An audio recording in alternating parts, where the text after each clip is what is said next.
Libertação. Sexto livro da coleção A Vida no Mundo Espiritual. Ditado pelo espírito André Luiz e psicografado pelo médium brasileiro Francisco Cândido Xavier. Capítulo 19. Precioso entendimento. Certo, acreditando haver transmitido a nós outros os ensinamentos que podíamos receber, a nobre mensageira recomendou a Eloy trouxesse Margarida àquele plenário amoroso, deixando perceber que pretendia consolidar o equilíbrio e fortalecer a resistência. Transcorridos alguns minutos, a esposa de Gabriel, que se convertera em objeto de nossas melhores atenções naqueles dias, desligada do envoltório denso, compareceu no cenáculo. Mostrava passo vacilante e estranho alinhamento no olhar, revelando a semi-inconsciência em que se demorava. Ao que me pareceu, a luz reinante não lhe afetou o olhar, caracterizado assim, naquela hora, pelos movimentos impulsivos, caminhando em nosso meio, qual se fora sonâmbula vulgar. Maquinalmente se asilou nos braços maternos que Matilde lhe oferecia e, tão depressa se acolheu no regaço da benfeitora que a envolvia em doce ternura, reagiu favoravelmente, contemplando-nos, então, assustadiça. Parecia acordar, pouco a pouco. A protetora, interessada em despertar-lhe alguns centros importantes da vida mental, começou a aplicar-lhe passes ao longo do cérebro, operações que não pude compreender tão bem quanto desejava. Reparei, contudo, que Matilde lhe aplicava recursos magnéticos sobre os condutores nervosos do órgão de manifestação do pensamento, tanto quanto ao longo de toda a região do simpático, esclarecendo-me o instrutor, mais tarde, que o estado natural da alma encarnada pode ser comparado, em maior ou menor grau, à hipnose profunda ou à anestesia temporária a que desce a mente da criatura através de vibrações mais lentas, peculiares aos planos inferiores, para fins de evolução, aprimoramento e redenção no espaço e no tempo. Fenômenos de metabolismo na organização perispirítica fizeram-se patentes à nossa observação, porque Margarida expelia através do tórax e das mãos fluidos cinzento escuros, em forma de vapor tenuíssimo, a desfazer-se no vasto oceano de oxigênio comum. Logo após semelhante operação de limpeza, as zonas do sistema endocrínico emitiam radiações diamantinas, figurando-se uma constelação de caprichosos contornos a brilhar nas sombras do perispírito, até ali opaco e vulgar. Do peito de Matilde ondas luminosas partiam ininterruptas e tudo nos fazia crer que a tutelada de Gúbio se achava, naquela hora, um banho autêntico de essências divinas. A certa altura do singular processo de despertamento, a jovem senhora abriu desmedidamente os olhos, qual criança espantada, e fixou-nos com expressão de assombro, ensaiando movimentos de recuo e pavor. Mas, em se voltando para o semblante doce e iluminado da benfeitora, aquietou-se brandamente, como que magnetizada por indefinível amor. Matilde osculou-a enternecida e, ao contato daqueles lábios sublimes, Margarida, mostrando-se tocada nos recessos do ser, abraçou-lhe o busto, evidenciando ânsia suprema de integração espiritual. Parecendo desvairada de repentino júbilo, bradou, em lágrimas comoventes: "Mãe, querida mãezinha." "Sim, minha filha, sou eu", disse a interlocutora, afagando-a com extremado afeto. "O amor jamais desaparece. A união das almas vence o tempo e a morte. Por que me abandonaste?" Inquiriu a esposa de Gabriel, colando-se ao coração num transporte de inexprimível ventura. "Nunca te esqueci", elucidou a benfeitora, acolhendo-a com mais intensa ternura. "O paz da neblina carnal muitas vezes parece distanciar-nos uns dos outros, entretanto, sombra alguma conseguirá separar-nos. Nossas aspirações e esperanças se confundem, quais pontos de luz nas trevas da separação, assim como as estrelas se assemelham a balizas brilhantes no nevoeiro noturno, recordando-nos o infinito e a eternidade. Ao som caricioso daquelas palavras, a ex-obsidiada parecia acordar cada vez mais largamente em nosso plano. De olhos ansiosos, fixos na protetora, como que magnetizada por incomensurável afeto, ponderou entre lágrimas: Mãezinha querida, estou cansada e infeliz. Quando a boa luta apenas começa? Perguntou Matilde, sorrindo. Sinto-me cercada de inimigos sem entranhas. Devo ser atormentada dia e noite. Noto invencível antagonismo entre meus sentimentos e a realidade humana, o próprio matrimônio, em que eu depositava os mais caros sonhos. Não me foi senão escuro livro de desenganos cruéis. Trago meu coração extenuado e oprimido. Frustração e ruína espiritual seguem-me de perto. Por isto, sou um fardo pesado ao esposo dedicado e digno de melhor sorte. Soluços violentos impediram-na de continuar.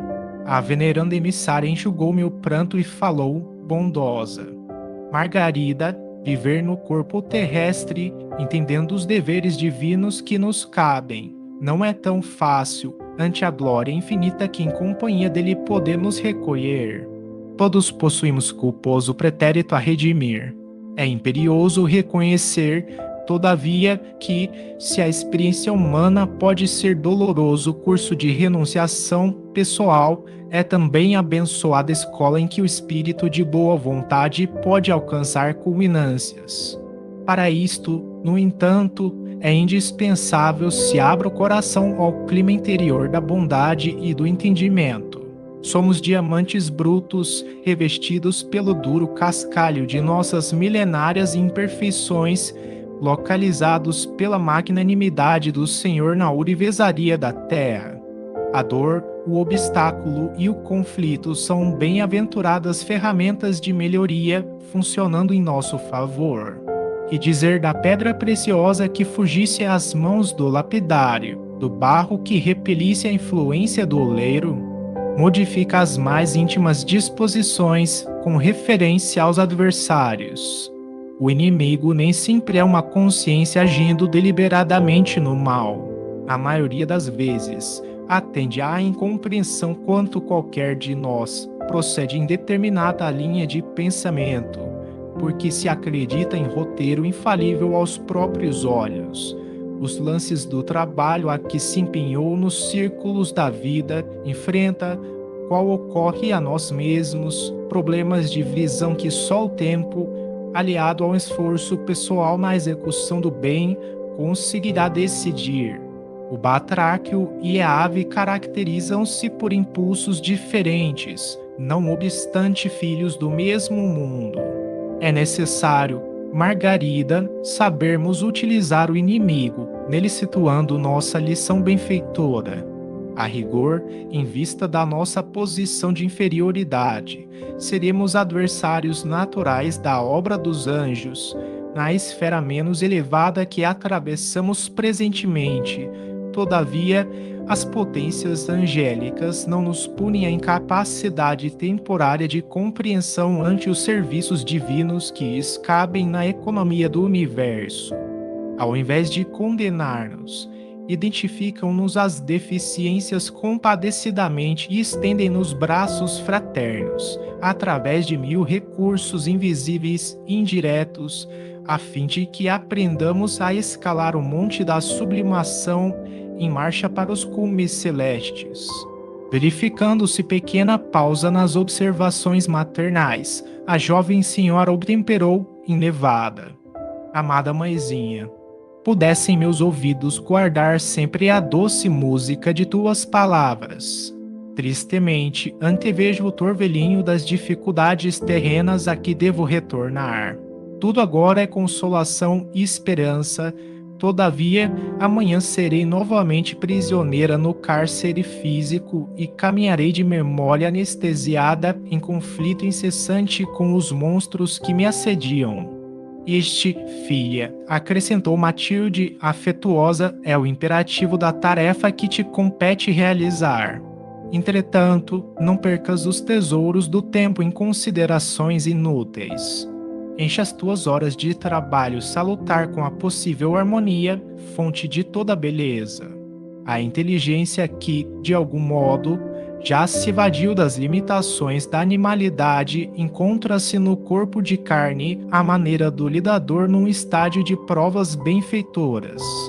Lá dentro, na arena das possibilidades sublimes que a região do nevoeiro oferece a quem se encamine para cima e a quem se dirija para baixo.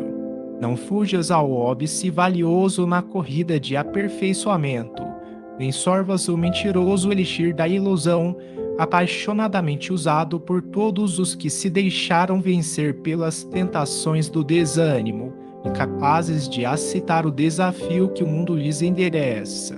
A vida, para toda alma que triunfa no carreiro áspero, é serviço, movimento, ascensão. E a rajada de luta que te conduzirá ao píncaro luminoso não te suponha sozinha na jornada áspera. Outras, aos milhares, sum e sangrão, em silêncio. Passam na cena do mundo sem o afeto de um esposo e sem a bênção de um lar. Não conhecem, como tu, a dádiva de um corpo normal, nem podem guardar os mínimos sonhos que arregimentas no coração feminil. São homens esquecidos e mulheres desamparadas que passam despercebidos e humilhados do berço ao túmulo. Expiram em regime de tortura moral e seguem estrada fora, desprotegidos e dilacerados aos olhos do mundo, abafando os próprios soluços que, se ouvidos, lhes acarretariam implacável punição. Entretanto, apesar do espesso véu de lágrimas que lhes dificulta a marcha, continuam caminhando impávidos, contando com o amanhã cada vez mais impreciso e distante que parece ocultar-se indefinido nos horizontes sem fim. Margarida, que assinalava enternecidamente a argumentação, rogou súplice. Mãezinha querida, ensina-me a continuar. Desejo honrar a bendita oportunidade que recebi. Não procures ser atendida em todos os teus desejos, falou a benfeitora suavemente, mas procura servir fraternalmente a quantos te reclamem arrimo e braço forte. Ajuda antes de procurares auxílio. Compreende sem exigir compreensão imediata. Desculpa os outros sem desculpar a ti mesma. Ampara sem a intenção de ser amparada. Dá sem o propósito de receber. Não persigas o respeito humano que te faça parecer melhor que és, mas busca, em todo tempo e lugar, a bênção divina na aprovação da própria consciência. Não procures destacar da posição diante dos outros. Antes de tudo, aperfeiçoa os teus sentimentos, cada vez mais, sem propaganda de tuas virtudes vacilantes e problemáticas. Age corretamente e esquece as frases vazias ou venenosas da maledicência contumaz, em te socorrendo das diretrizes alheias. Desconfia das palavras que te lisonjeiem a fantasiosa superioridade pessoal ou que te inclinem à dureza de coração. Diante da fartura ou da escassez, recorda o serviço que o Senhor te convocou a realizar e produze o bem em seu nome, onde estiveres.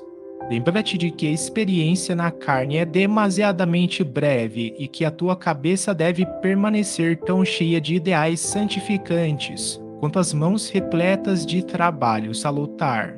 Para que atendas, porém, a semelhante programa, é imprescindível abras o coração ao solo renovador do sumo bem.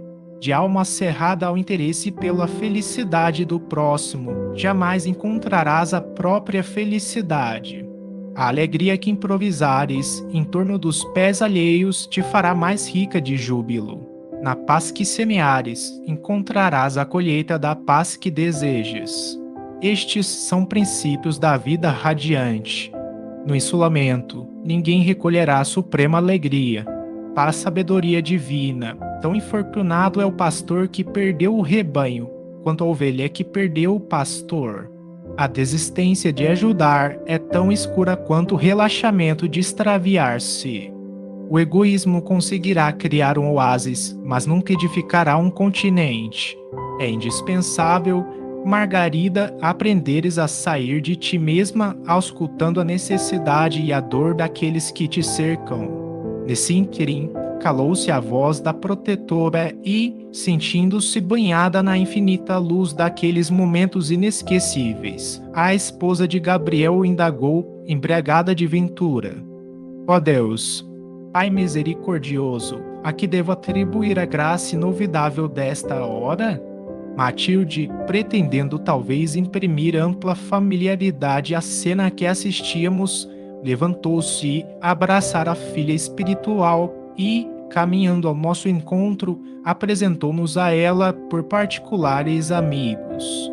Com fraternizadora palestra estabeleceu-se, extinguindo-se a onda de lágrimas que nos visitava indistintamente ante a conversação comovedora e inesquecível. Chegou, entretanto, o momento em que a benfeitora se revelou interessada em despedir-se. Antes, porém, cravou o olhar muito lúcido na ex-obsidiada e falou-lhe, resoluta: Margarida, agora que retens, tanto quanto possível, regular consciência de ti mesma em nossa esfera de ação, ouve o apelo que te endereçamos. Não suponhas que te visito pelo simples prazer de consolar-te, o que seria talvez induzir-te ao caminho da despreocupação irresponsável que nunca nos dirige à verdadeira paz. A finalidade divina há de ser, em tudo, a alma de nossa ação. O lavrador que amanha o solo e o socorre com irrigação confortadora, algo espera da sementeira que lhe reclama o esforço diário. O amparo do alto, direto ou indireto, reservado ou ostensivo, não é apenas mera exibição de poder celestial.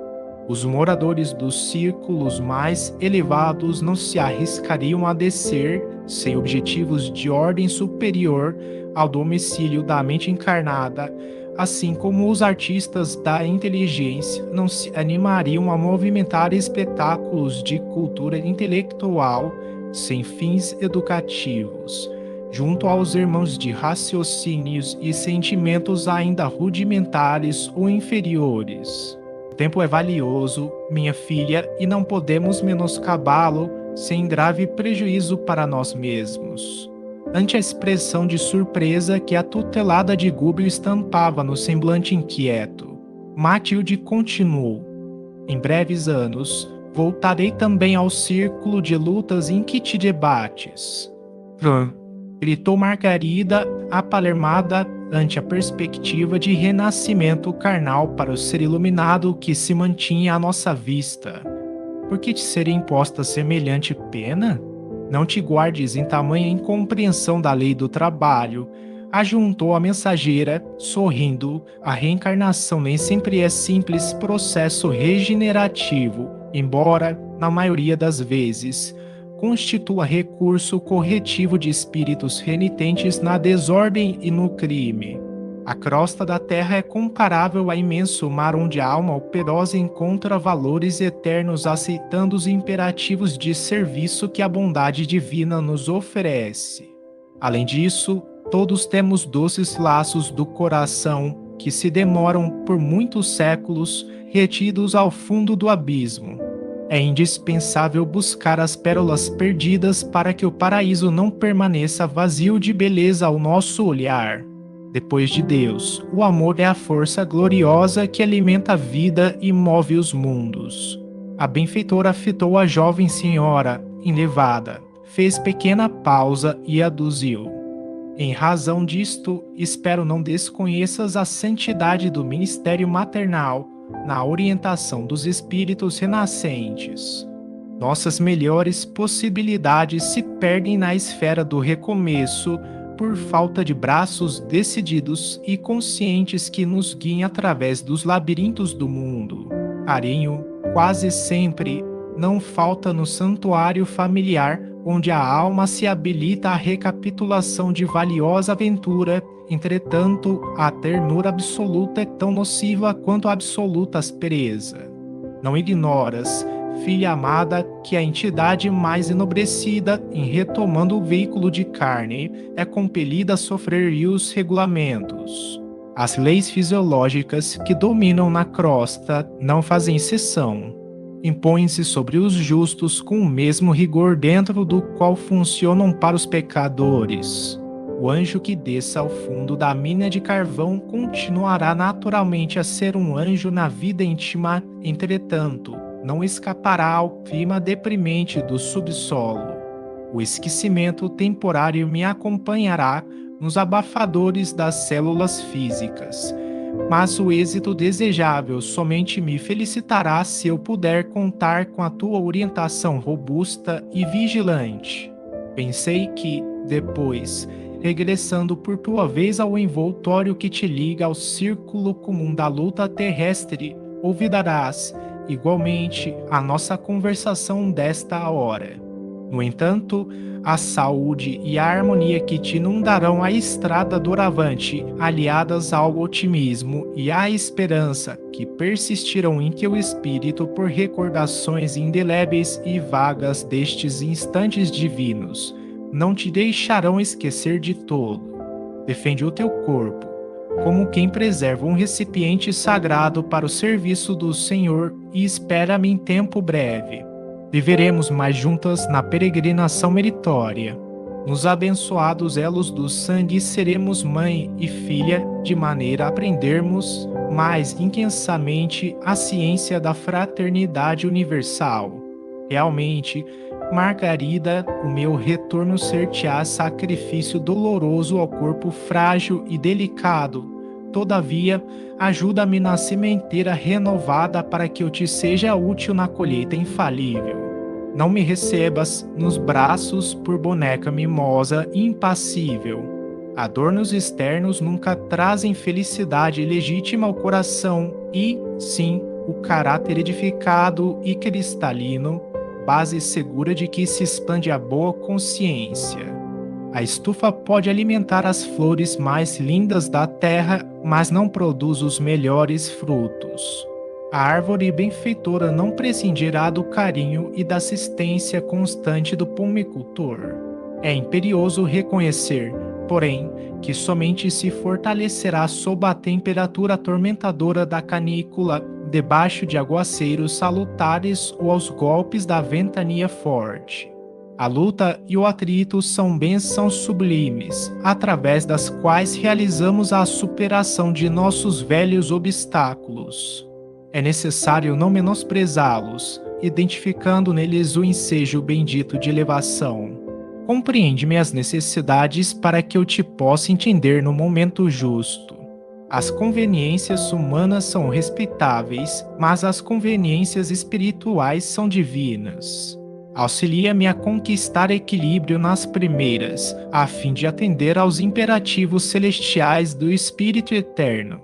Logo que me sintas nos braços, não me relegues à garridice e à inutilidade, a pretexto de guardar-me em maternal proteção. Não é com enfeites exteriores que ajudaremos o vegetal precioso a crescer e frutificar, mas, sim, com o esforço perseverante da enxada, com a vigilância na defesa, com o adubo estimulante e com a poda benfeitora. Não me percas de vista, para que o amor e a gratidão a Deus perdurem para sempre em minha memória frágil. Socorre-me em tempo para que eu seja útil no momento oportuno. Edificados com a lição indireta que se nos administrava, reparamos que Margarida, em copioso pranto, prometia tudo quanto lhe era solicitado. A doce palestra interessava-nos a todos e, por nossa vontade, seria indefinidamente alongada no tempo. Porém, Matilde agora revelava no olhar a preocupação de ausentar-se. Dirigiu, ainda, brandas frases de reconforto à filha querida, envolveu-a em operações magnéticas, reajustando-lhe os centros perispiríticos, carinhosamente, e rogou o auxílio de Eloi para que a esposa de Gabriel regressasse ao envoltório carnal. Despedindo-se em definitivo, a grande mentora acrescentou algumas recomendações de adeus. Margarida disse bondosa: não te esqueças do reino de beleza que podes improvisar no santuário doméstico. Foge resoluta dos perigosos fantasmas do ciúme e da discórdia. Aprende a renunciar nas questões pequeninas para recolheres com facilidade a luz que emana do sacrifício. Não comprometas, por bagatelas, o êxito espiritual que a experiência te pode oferecer. Estás livre dos males exteriores, mas ainda te não libertaste dos males próprios. Confia no divino poder e não desfaleças, ainda mesmo quando a tempestade te açoite as fibras mais íntimas do coração. Mãe e filha permutaram um abraço cheio de indefinível ternura e, encaminhando-se para Gúbio, a este explicou Matilde, discreta, o trabalho que planejara para as horas seguintes, asseverando que nos esperaria em paisagem próxima. Logo após, agradeceu-nos com extrema gentileza, não nos oferecendo oportunidade de exprimir-lhe o reconhecimento e o júbilo que nos possuíam a alma. Em seguida, ausentou-se, restituindo naturalmente ao nosso orientador as forças que lhe subtraíra em caráter temporário. Gúbio, então, retomou as rédeas do trabalho, notificando que, exceção feita a 4 companheiros que montariam guarda fraterna junto ao lar de Gabriel, deveríamos partir todos na direção dos círculos mais altos com escala em um dos campos de saída da esfera carnal.